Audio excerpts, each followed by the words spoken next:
அனைவருக்கும் பணிந்த வணக்கங்கள். ஜெயசாரதி முனுசுவாமி. பிறந்து வளர்ந்தது திருவள்ளூர் மாவட்டம் ஈக்காடு ஊராட்சி ஒன்றியம். இப்பொழுது வசிப்பது அமெரிக்காவில் ஜார்ஜியா மாகாணம் அட்லாண்டா என்ற இடத்துல ஒரு 15 வருஷமாக வசிச்சிட்ருக்கேன்.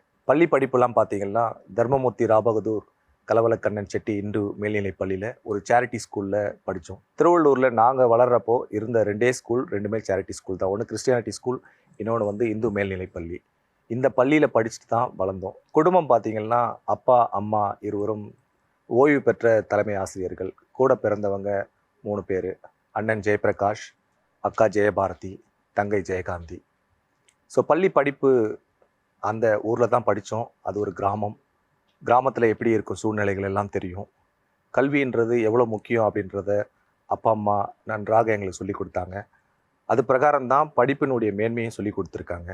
ஸோ 4 பேரை வளர்க்குறதுன்றது அவ்வளோ சாதாரண விஷயம் கிடையாது. அதற்கு அந்த குடும்பத்திற்கான ஒரு நெறிமுறைகள், ஒழுக்கமான சூழ்நிலை, படிப்புன்றது டே டு டே ஆக்டிவிட்டீஸில் கண்டிப்பாக இருக்கணும். விளையாடவும் அனுமதிப்பாங்க. ஸோ அப்படி வளர்ந்த நேரங்களில் தான் பள்ளி படிப்பு 6வதுலேருந்து 12வது வரையும் அதே பள்ளியில் படித்து முடிச்சுட்டு கல்லூரி போகணும் அப்படின்ற போது, அப்போல்லாம் பார்த்தீங்கன்னா நீங்கள் மார்க் சரியாக வாங்கினா மட்டும்தான் உங்களால் இன்ஜினியரிங் போக முடியும். அந்த கட் ஆஃப் மார்க் வைப்பாங்க. அதில் குடும்ப சூழ்நிலை காரணமாக எல்லாம் லோக்கல்லே டே ஸ்காலராக இருக்கலாம் அப்படின்ற மாதிரி தான் அண்ணனையும் சேர்த்தாங்க. ஆனால் நான் ஓரளவுக்கு எனக்கு வெளியில் போய் படிக்கணும், மற்றவர்கள் போல் நார்மலாக இருக்கிற அந்த இசிஇ, ட்ரிபிள்இ, கம்ப்யூட்டர் சயின்ஸ் இதெல்லாம் படிக்காமல் டெக்ஸ்டைல் டெக்னாலஜி கோயம்புத்தூரில் போய் படிக்கணும் அப்படின்ற மாதிரி ஒரு ஆப்ஷன் வந்த உடனே அதை நிச்சயமாக எடுத்துக்கிட்டேன். குமரகுரு காலேஜ் ஆஃப் டெக்னாலஜி, இங்கே தான் கல்லூரி படிப்பு. ஏன் டெக்ஸ்டைல் டெக்னாலஜி? அந்த கோர்ஸ் படித்து முடித்தா வேலை கிடைக்குமா கிடைக்காதா அதெல்லாம் தெரியாது.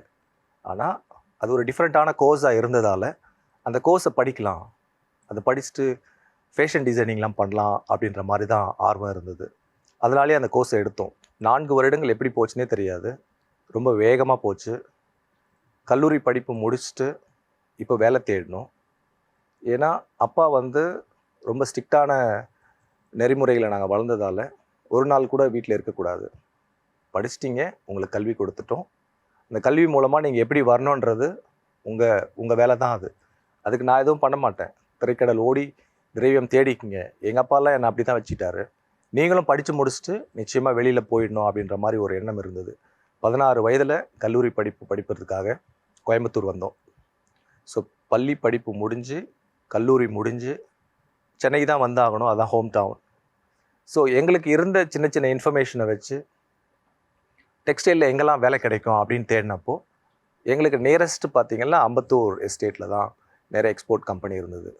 அதில் போயிட்டு வேலை தேடணும்னு சொல்லிட்டு ஒரு 15-16 கம்பெனியில் ஒரு மாதமாக தொடர்ந்து எல்லா இடத்துலையும் போயிட்டு ரெஸ்யூம் கொடுப்போம்.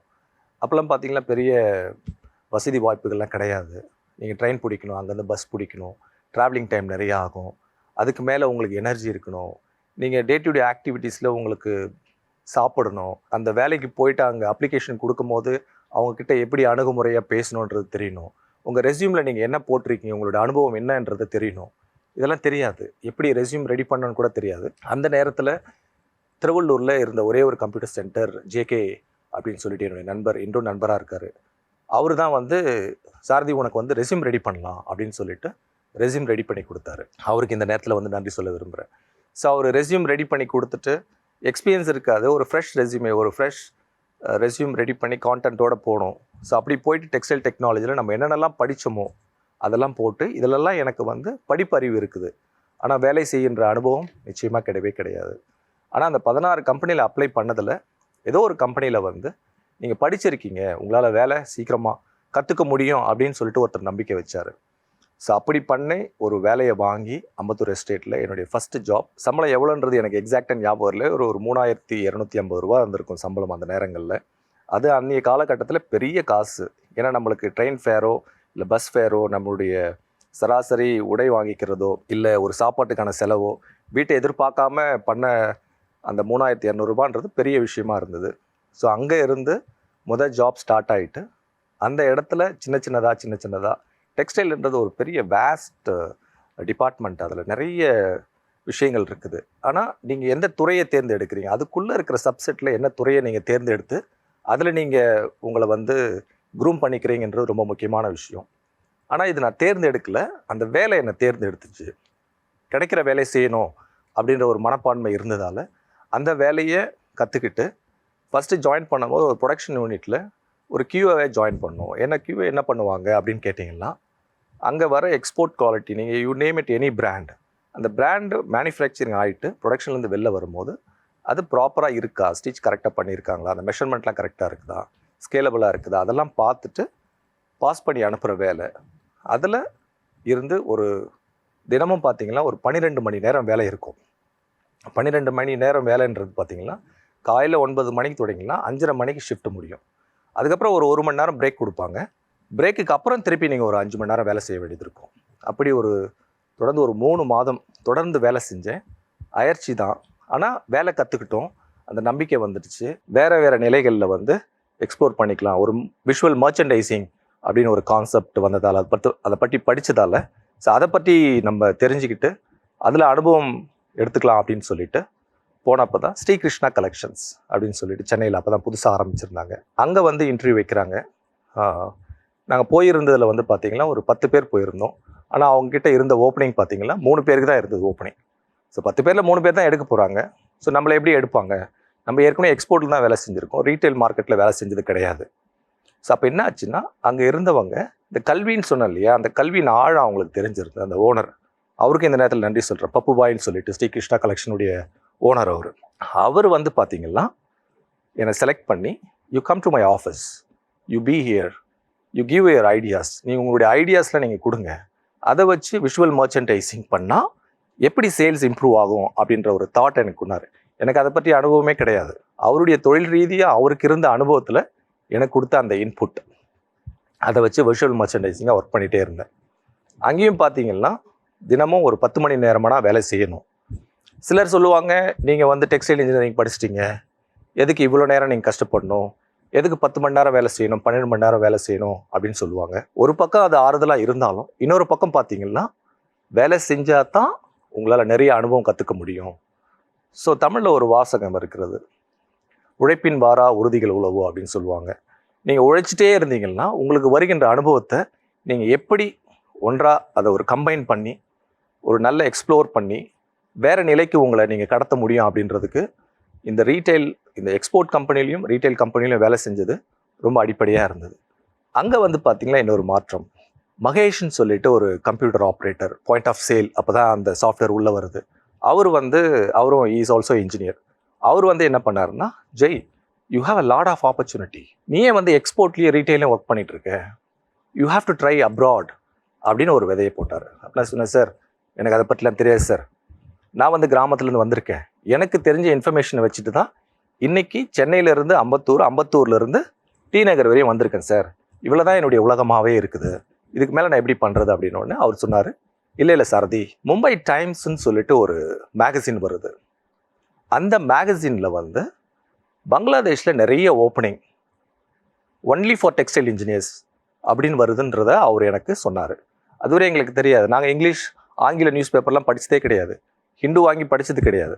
தமிழில் நியூஸ் பேப்பர் வரும், அது லோக்கல் நியூஸ் வரும், அதில் என்ன வருதோ அந்த இன்ஃபர்மேஷன் தான். அப்படி என்ன சொன்னேன், சார் அந்த மேகசின் எங்கே வாங்குறது சார், அது வெறும் சண்டே மட்டும் தான் வரும், இக்கின் போத்தம்ஸ் அப்படின்ற ஒரு புக் ஸ்டாலில் மட்டும் தான் அந்த மேகசின் கிடைக்கும். அப்படி நான் சொன்னேன், சார் எங்கள் ஊரில் அது கிடையாது, சரி நான் உங்களுக்கு அதை வாங்கிட்டு வந்து கொடுக்குறேன் அப்படின்னு சொல்லிட்டு அந்த பேப்பரை வாங்கிட்டு வந்து கொடுத்து அண்டர்லைன் பண்ணி அதில் வந்து டாக்காவில் மர்ச்சன்டைசிங் டிபார்ட்மெண்ட்டில் வேலை இருக்குது அப்படின்னு போட்டிருந்தப்போ, சார் எங்கே சார் இன்டர்வியூவில் எடுக்க போகிறாங்க அப்படின்ற அந்த தகவலும் அதில் கொடுத்துருந்தாங்க.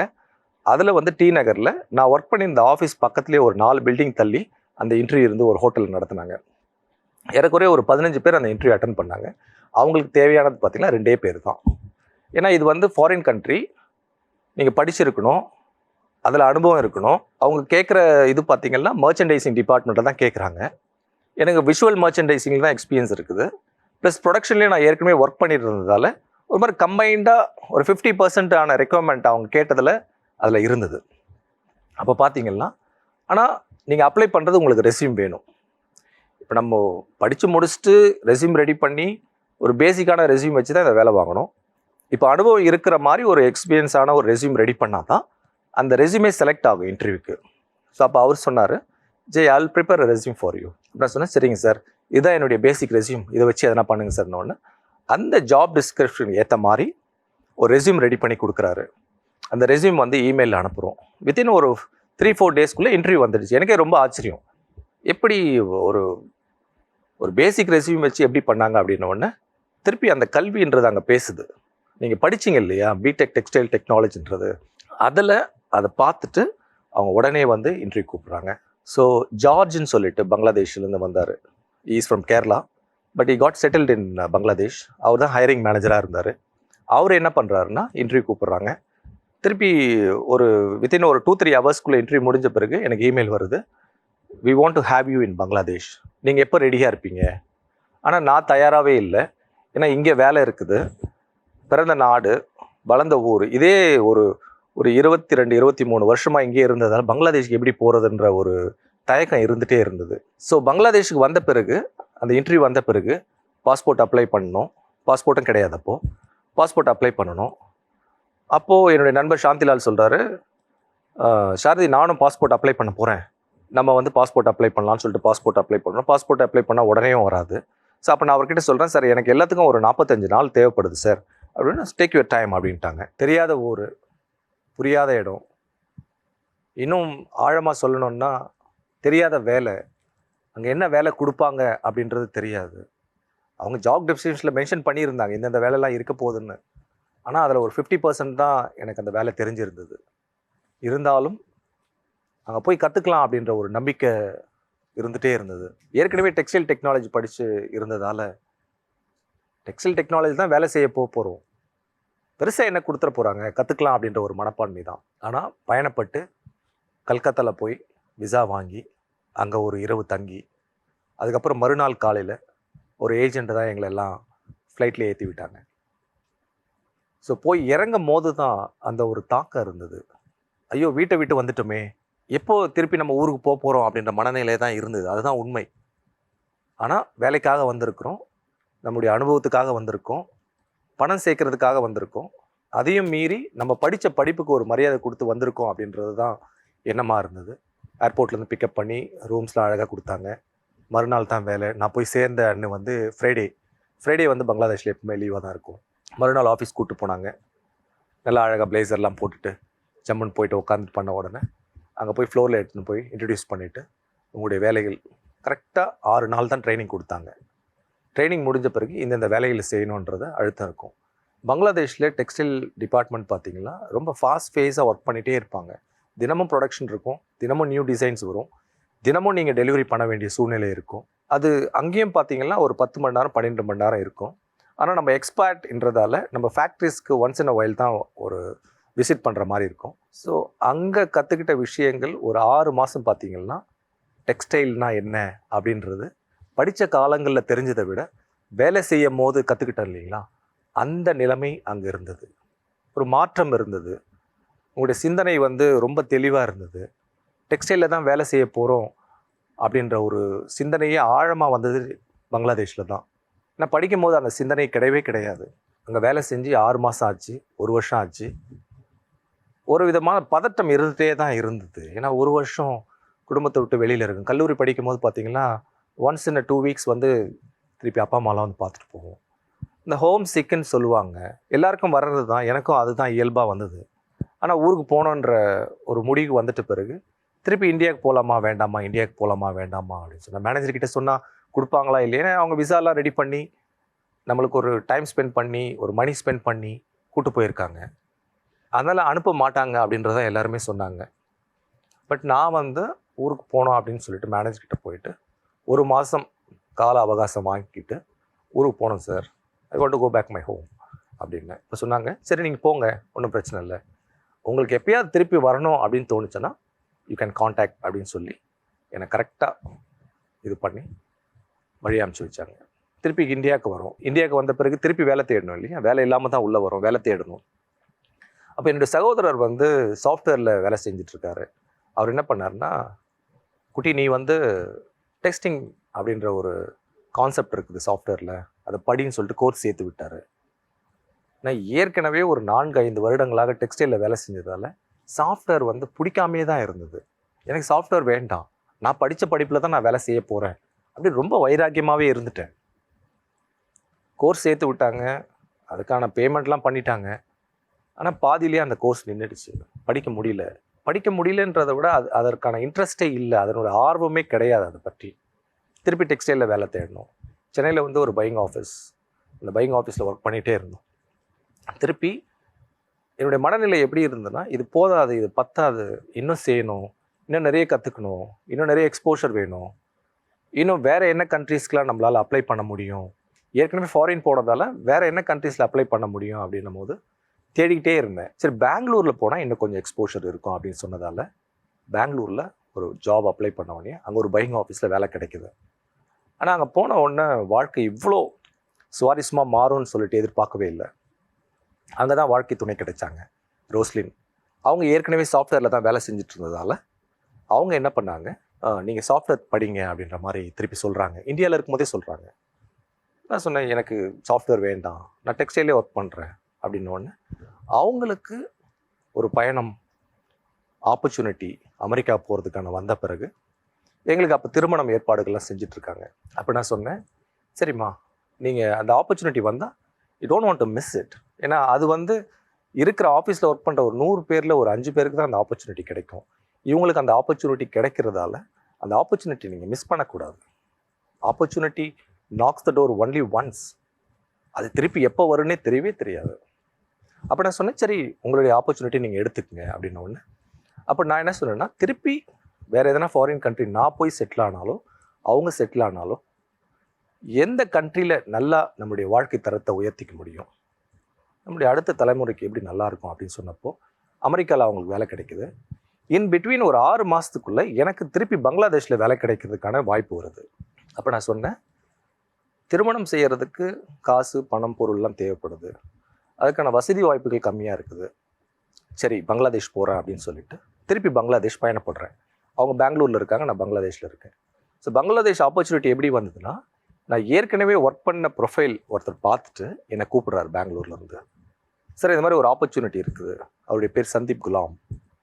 அவர் ஒரு மகாராஷ்டிரா மாநிலத்தை சேர்ந்தவர். அங்கே இருக்கிற ஒரு தலைமை பொறுப்பில் இருந்துட்டு என்கிட்ட கால் பண்ணி பேசி அது எல்லாமே ஒரு 15 நாளுக்குள்ளே நடந்து முடிஞ்சிடுச்சு. அப்போ நான் பங்களாதேஷ் பயணப்படுறேன், இவங்க பெங்களூரில் இருக்காங்க. ஸோ திருமணம் ஏற்பாடுகள் நடந்து கொண்டே இருக்கிறது. ஸோ திருமணம் பண்ணிக்கிட்டோம். 2009 திருமணம் நடக்குது. அப்போ அவங்களுக்கு அந்த நேரத்துலேயே ஆப்பர்ச்சுனிட்டி வந்துடுச்சு, 2010 போகணும்னு சொல்லிட்டு. திருப்பி நான் என்ன பண்ணுறேன், பங்களாதேஷில் பெங்களூருக்கு வந்து 2 பேரும் அங்கே தான் இருக்கோம். இப்போ அவங்களுக்கு அமெரிக்க பயணம் உறுதியாயிடுச்சு. அப்போ நான் சொன்னாமா, நீ முதல்ல போயிட்டு அங்கே எப்படி இருக்குன்னு பாருங்கள், பார்த்துட்டு என்னுடைய டெக்ஸ்டைலில், அப்போ கூட அந்த டெக்ஸ்டைலில் விடலை, டெக்ஸ்டைலில் ஏதாவது வேலை கிடைச்சா எனக்கு சொல்லுங்கள், I'll try to come அப்படின்னு சொல்லிட்டு அவங்க தான் முதல்ல பிரயாணம் பண்ணாங்க.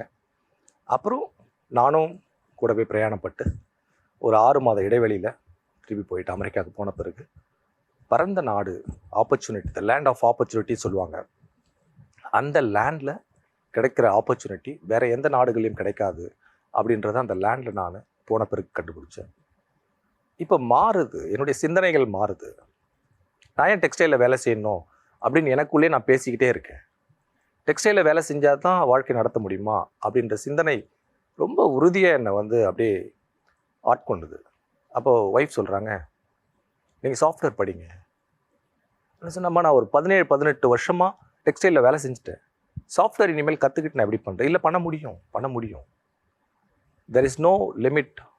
நீங்கள் லேர்ன் பண்ண முடியும். லேர்னிங் ப்ராசஸ் எப்போ வேணால் பண்ணிக்கலாம் அப்படின்னு சொல்லி திருப்பி சாஃப்ட்வேர் கோர்ஸ், அண்ணன் சொல்லி கேட்காததை, என்னுடைய ஃப்ரெண்ட்ஸ் சொல்லி கேட்காததை மனைவி சொல்கிறாங்க, சாஃப்ட்வேர் கோர்ஸ் படிங்கன்னு சொல்லிட்டு அந்த சாஃப்ட்வேர் கோர்ஸ் படித்த பிறகு வாழ்க்கை மாறிவிட்டது. எதை நான் வந்து நம்பிக்கையாக உறுதியாக பற்றுக்கொண்டு அதில் தான் வேலை செய்யணும், யார் சொன்னாலும் நான் கேட்கவே மாட்டேன் அப்படின்னு இருந்தது, அமெரிக்கா போன உடனே கொஞ்சம் கொஞ்சமாக மாறுது. வித்தின் ஒரு 6 மந்த்ஸ்க்குள்ளே சாஃப்ட்வேர் கற்றுக்கிட்டேன். அங்கே போனப்போ அந்த இஏடின்னு சொல்லுவாங்க, ஆத்தரைசேஷன் ஃபார் ஒர்க், அது வர்றதுக்கு ஒரு 6 மாதம் ஆச்சு. அது வந்த பிறகு கோர்ஸும் படித்து முடித்தோம், சாஃப்ட்வேரில் வேலை செய்கிறோம். யோசித்து பாருங்கள் நண்பர்களே, ஒரு டெக்ஸ்டைலில் வேலை செஞ்சுட்டு நீங்கள் சாஃப்ட்வேரில் போய் வேலை செய்யணுன்னா உங்களுடைய எல்லா சிந்தனைகளையும் நீங்கள் மாற்றணும். நீங்கள் நம்பிக்கிட்டு இருந்த ஒரு விஷயத்தை நீங்கள் மாற்றணும். மாறுச்சு. ஏன்னா படித்தோம், கற்றுக்கிட்டோம். இதுதான் சர்வைவல் அப்படின்னு தெரிஞ்ச பிறகு அதை நீங்கள் பண்ணி தான் ஆகணும் அப்படின்ற ஒரு கட்டாயம் இருக்கும்பொழுது நிறைய மாற்றங்கள், அப்படி சாஃப்ட்வேரில் ஒர்க் பண்ணி நிறைய அனுபவம் பெற்று இன்று பார்த்தீங்கன்னா ஏறக்குறைய ஒரு 15 வருடமாக சாஃப்ட்வேரில் எக்ஸ்பீரியன்ஸ் ஆகிட்டு இன்று அமெரிக்காவில் வந்து செட்டில் ஆகிறதுக்கான வாய்ப்புகள் வந்தது. ஸோ அமெரிக்காவில் ஒர்க் பண்ணுறதுக்கும் நீங்கள் இந்தியாவில் ஒர்க் பண்ண டெக்ஸ்டைலுக்கும் என்ன டிஃப்ரென்ஸ்னு கேட்டிங்கன்னா, இந்தியாவில் ஒர்க் பண்ணும் போது you will learn lot of people management. நீங்கள் மனிதர்களை படிப்பீர்கள். மனுஷால் எப்படி ரியாக்ட் பண்ணுவாங்க, நீங்கள் கொடுக்குற வேலையை எப்படி செய்வாங்க, நீங்கள் கொடுக்குறத எப்படி புரிஞ்சுப்பாங்க அப்படின்றது டோட்டலாகவே டிஃப்ரெண்ட்டாக மாறும். ஸோ அமெரிக்காவில் போயிட்டு சாஃப்ட்வேரில் 15 வருஷம் ஒர்க் பண்ணி ஒரு 4 வருடங்களாக சாஃப்ட்வேர் தொழில்முறை ஆண்டர்பிரனர்னு சொல்லுவாங்க, சாஃப்ட்வேர் கன்சல்டிங் JJJ ஃபார்ச்சூன் சொல்லிட்டு ஒரு கம்பெனி உருவாக்கி அதனுடைய நிறுவனர் இருந்துட்டு நானும் என்னுடைய மனைவியும் அதை சேர்ந்து பார்த்துக்குறோம். இந்த பயணம் எப்படி மாறுதுன்னு பார்த்தீங்கன்னா, உங்களுக்கு இருக்கிற அந்த நம்பிக்கை, உங்களுக்கு இருக்கிற அந்த சிந்தனை, நீங்கள் என்னவாக மாற வேண்டும் என்று நினைக்கின்றீர்களோ அதுவாக நீங்கள் மாறிவிடுவீர்கள். விவேகானந்தர் சொன்னது போல தான். ஆனால் நீங்கள் கஷ்டப்படாமல் எதுவுமே வராது. தெய்வத்தால் ஆகாதினும் முயற்சி தன் மெய்வருத்த கூலி தரும்னு சொல்லுவாங்க இல்லையா? அந்த முயற்சி இருந்துகிட்டே இருந்தது, அந்த தேடல் இருந்துகிட்டே இருந்தது. அதுதான் வந்து என்னை சாஃப்ட்வேர் இன்ஜினியராக மாற்றி இன்றைக்கி ஒரு ஆண்டர்ப்ரனராக என்னை வச்சிருக்கின்றது காரணம் நம்பிக்கை தான். ஸோ இது நடந்து முடிஞ்சிட்ட பிறகு அமெரிக்காவில் வாழ்கிற மக்கள் எல்லாம் கூடுகைக்காக நடத்துறது பார்த்திங்கன்னா தமிழ் சங்கங்கள் நிறைய இயங்குவாங்க. அப்படி அட்லாண்டா மாநகரத்தில் இருக்கிற தமிழ் சங்கத்தில் நானும் என்னை இணைச்சிக்கிட்டு ஒரு தன்னார்வ தொண்டராக ஒரு வாலண்டியர் சர்வீஸ் இணைச்சிட்டு படிப்படியாக நிறைய விஷயங்களை கற்றுக்கிட்டு அங்கே இருக்க மனிதர்களை படித்து அங்கே இருக்கின்ற தமிழ் ஆட்களுக்கு என்ன தேவை என்று தெரிந்து கொண்டு தமிழை மிகவும் நேசித்து தமிழுக்காக ஏதாவது செய்யணும் அப்படின்னு சொல்லிட்டு அங்கே இருக்கிற தமிழ் சங்கத்தில் ஏறக்குறைய ஒரு 10-12 வருடங்களாக தொடர்ந்து தன்னார்வ தொண்டு செஞ்சு 2020ஆம் ஆண்டு தலைமை பொறுப்பு ஏற்று நடத்தினேன். அட்லாண்டா மாநகர தமிழ் சங்கம் என்றது ரொம்ப இதயத்திற்கு நெருக்கமான ஒன்று. ஏன்னா நான் அமெரிக்கா போனதுலேருந்து தமிழ் சங்கங்கள் தான் ஒரு கூடைக்கான வழி. அங்கே ஒரு நண்பர்கள் கிடைப்பாங்க, அந்த நண்பர்கள் மூலமாக நிறைய ஆப்பர்ச்சுனிட்டி கிடைக்கும், அந்த நண்பர்கள் மூலமாக நிறைய உதவிகள் கிடைக்கும். எனக்கு எவ்வளோ பேர் நண்பர்கள் உதவிகள் செஞ்சாங்களோ அதுபோல் புதுதாக வரவங்களுக்கு ஏதாவது நன்மை செய்யணும், தமிழுக்கு ஏதாவது செய்யணும் அப்படின்னு சொல்லிட்டு தான் தமிழ் சங்கத்தில் சேர்ந்து நிறைய விடயங்கள் செஞ்சோம். 2020 உலகமே அறிந்தது கோவிட் சமயம். அந்த நேரங்களில் பார்த்திங்கன்னா உங்களுக்கு வெளி ஆட்கள் போய் சந்திக்க முடியாத ஒரு சூழ்நிலை தான் இருந்தது. அப்படி இருந்தோம் தமிழ் சங்கத்தில் இருந்த தன்னார்வ தொண்டர்கள் எல்லாம் சேர்ந்து 2020 பொங்கல் நிகழ்ச்சியை நடத்தணும்னு சொல்லிட்டு முடிவு பண்ணி இருந்தோம். இதில் முக்கியமாக சொல்ல வந்த அந்த தன்னார்வ தொண்டு அப்படின்ற ஒரு வார்த்தை சொன்னேன் இல்லையா?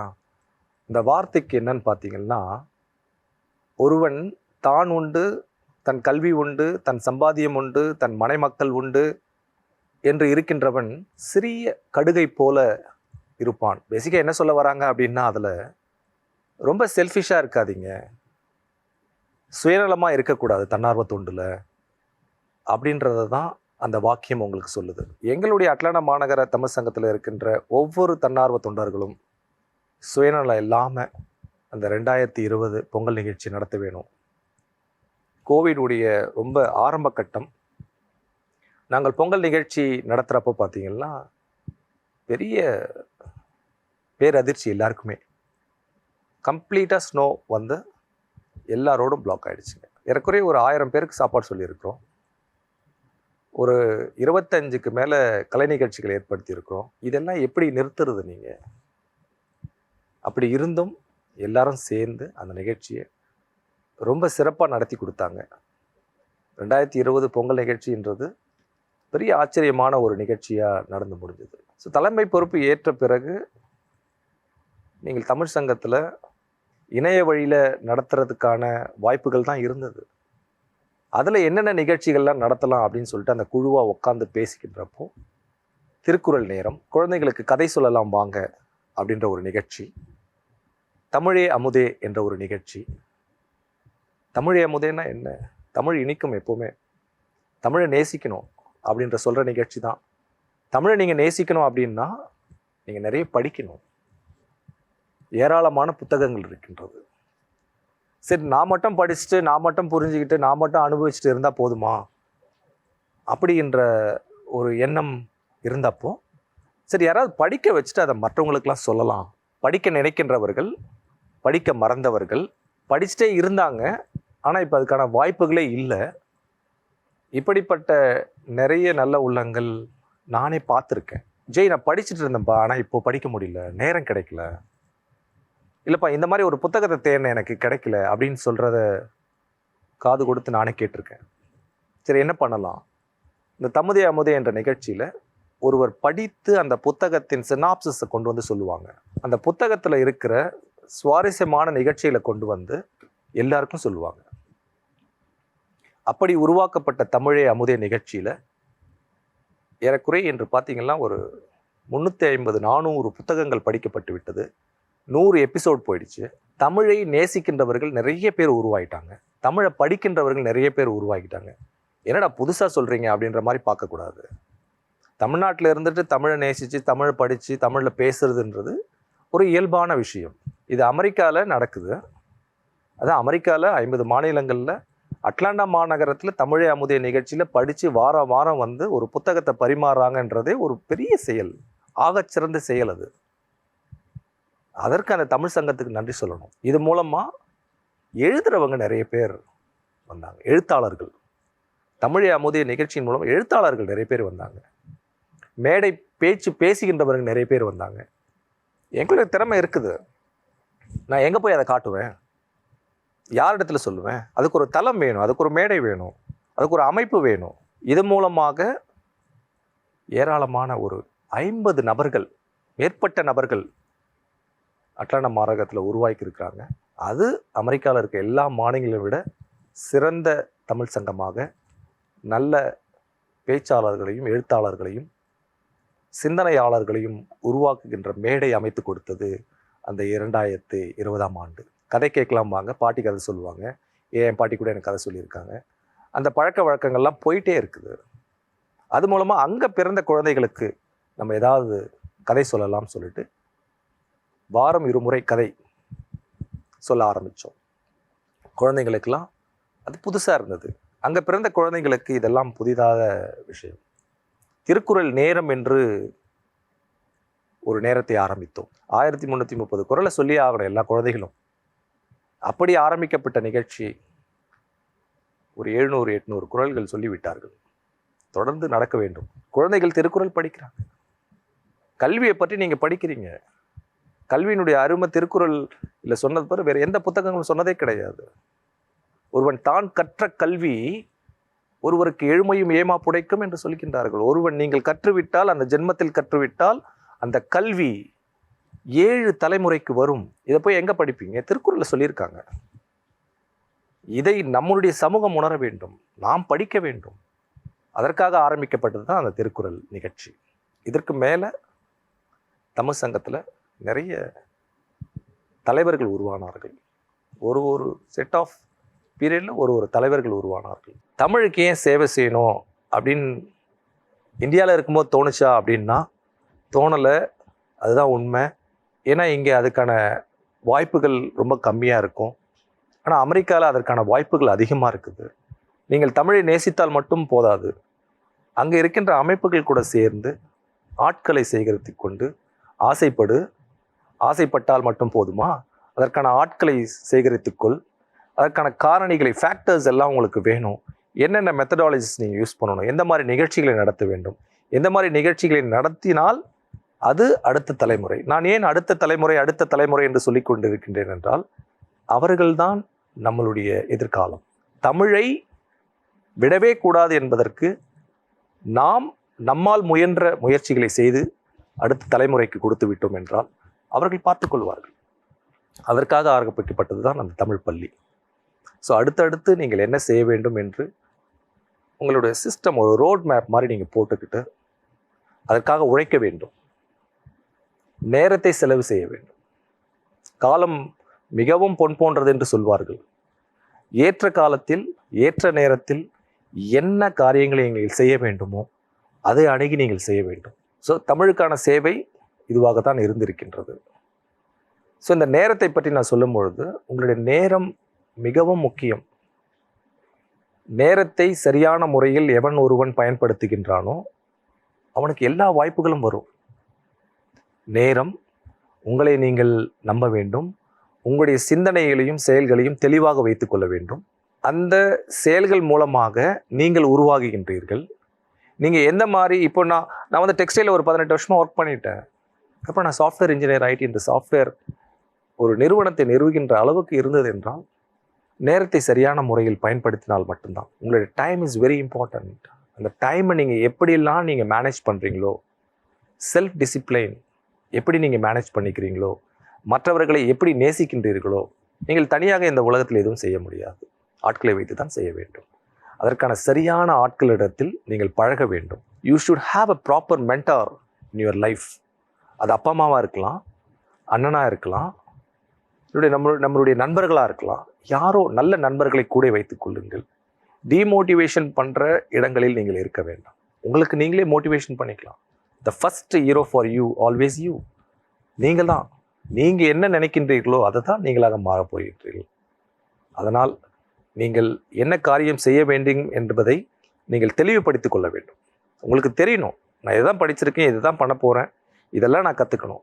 ப்ளஸ் லேட்டஸ்ட் டெக்னாலஜி இப்போ மறந்து விரிந்த இந்த உலகத்தில் பார்த்தீங்கன்னா டெக்னாலஜி பயங்கரமாக பூம் ஆகிட்டே வருது. ஸோ அதில் படிக்கின்றதுக்கான வாய்ப்புகள் நீங்கள் எங்கே இருக்கின்றீர்களோ அங்கேருந்தே படித்துக் கொள்ளலாம்.